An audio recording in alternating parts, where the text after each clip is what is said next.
Hello. I am Ty Givens, the owner of Excellent Credit Matters, back to you with another amazing video. All right, so we're gonna talk about the do's and don'ts, all right, when you go to make your next car purchase.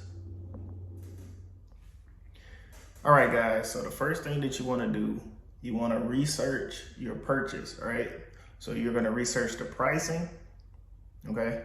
You're going to research the features on the vehicle, all right? You want to look at the safety and reliability ratings on the vehicle, and you also want to do research on the value of your potential trade-in. All right, a lot of people lose on the trade-in. Okay, so you want to know the value of your trade-in before you step into the car dealership. All right. All right, guys, the next thing that you want to do, you want to make sure that you get pre-approved through your local bank or credit union. All right. I'm gonna say that one more time. You wanna make sure that you get pre-approved through your local bank or credit union, all right? A lot of you guys are walking into the car dealership with no offer already on the table, all right? So if you don't have an offer on the table, the car dealership has no incentive in order to offer you a better rate, all right? So if you already walk in and say, you know, Navy Federal, they're offering me 1.9 on this new auto loan. If you can't beat it, I'm going with Navy Federal. All right, then that puts the ball in their court. All right, like I said, they can either give you a lower interest rate, or like I said, you'll be going with, with Navy Federal, for example. All right, but if you walk in there and you have no offers on the table, no pre-approvals on the table, okay, they have no incentive, all right, to give you the best interest rates on anything. Okay, so just make sure that you already are pre-approved before you step foot in that car dealership. The next thing that you want to do, you want to make sure that you talk to your insurance agent, all right, in order to see how much you're going to be paying for insurance on this new vehicle, all right. You also want to talk to your insurance agent about gap insurance, all right.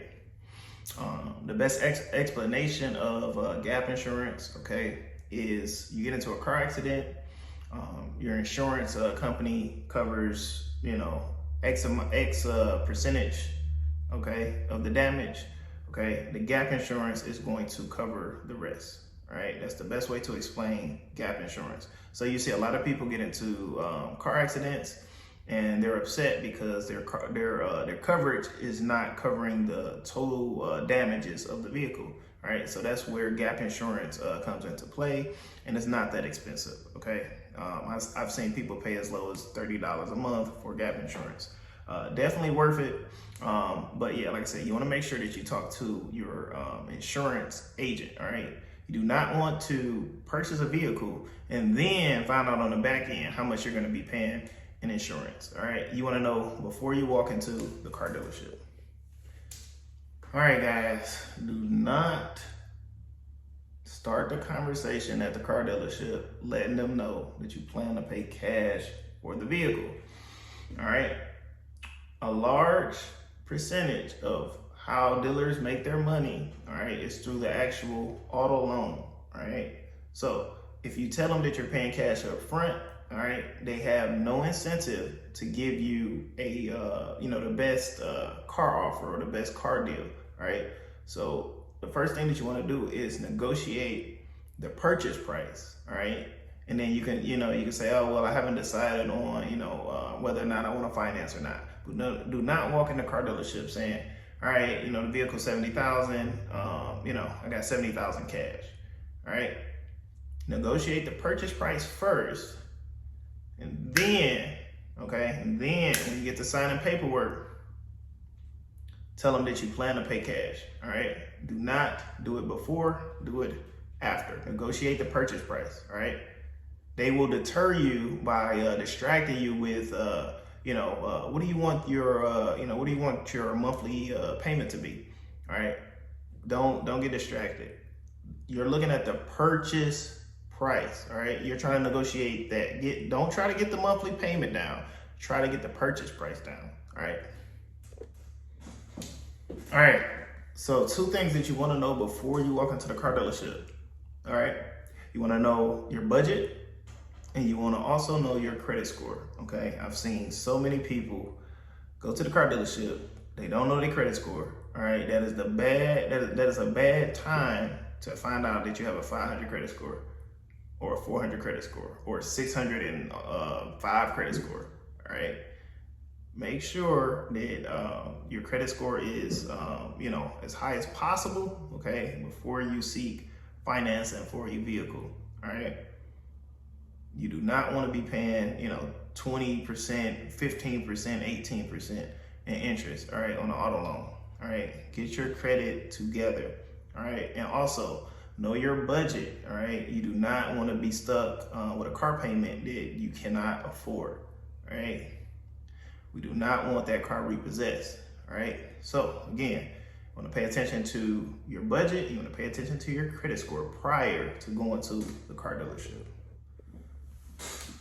All right, guys, this is one of my favorite parts. Okay, before you purchase the new vehicle, I want you guys to rent the vehicle, okay, for at least a week. All right, why would you want to rent a vehicle? Well, I would rather you spend the money renting the vehicle that you think you want, okay, than getting locked into a 5-year, all right, or 72-month auto loan, all right, and then realizing 6 months in the car payments that you absolutely hate the vehicle. So rent the vehicle, all right, drive it, and get a good feel for the vehicle. Like I said, you do not want to just look at a car, as far as like the outside and say, oh yeah, this is the car for me. All right, rent it, test drive it, and see if you actually like the vehicle that you think. You might realize that you don't actually like it. All right, so make sure that you guys are going to a car rental place and renting the vehicle if possible, okay? All right, so a lot of individuals get overcharged by having these 3 components together, all right? So when you do your car transaction, you wanna actually separate these 3, all right? The first thing that you wanna separate in this transaction is financing, all right? That is one part of this transaction, all right? The second part is gonna be the cost of the vehicle, all right? The total cost of the vehicle.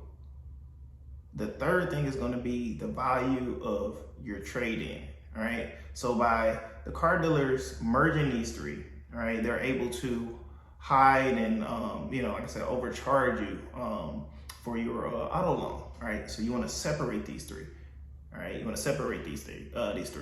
If they try to devalue your trade-in, all right, all you have to do is stop them right there and say, hey, I know the worth of my trade-in, all right? So if you guys do not want to pay me with what the trade-in is worth, I can sell the car myself, all right? I can sell the car myself. Do not let them devalue your trade-in. If you know your trade-in is worth $16,000, all right, you're not taking a $4,000 offer. All right, this is where a lot of people make their mistakes. You allow the car dealership to devalue, all right, your trade-in, all right? You have to let them know, I'm willing to walk away right now. I'm willing to walk away. I'm willing to walk away. I'm willing to take the time and sell this car myself if you're not going to give me what this vehicle is worth, all right? So again, you want to separate the 3 components. Financing, the total cost of the car, and the value of your trade-in, all right? You take care of one first, take care of the next, and you take care of the last piece.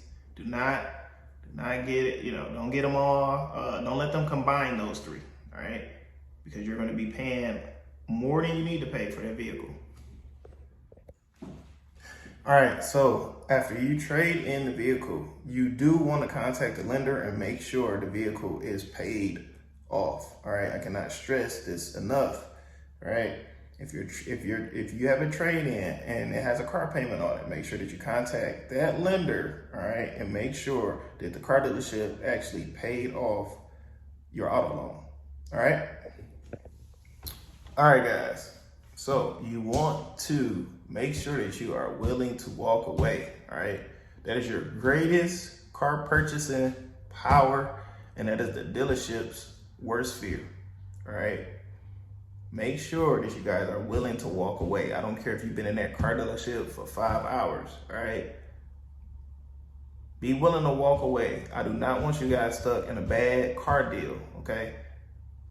You don't have to worry about feeling embarrassed because you didn't actually get the car. And stop looking at the 5 hours that you lost in time. All right. I'd rather you lose 5 hours of your time, all right, and not signing any of that paperwork than you being locked in for 5 years, all right?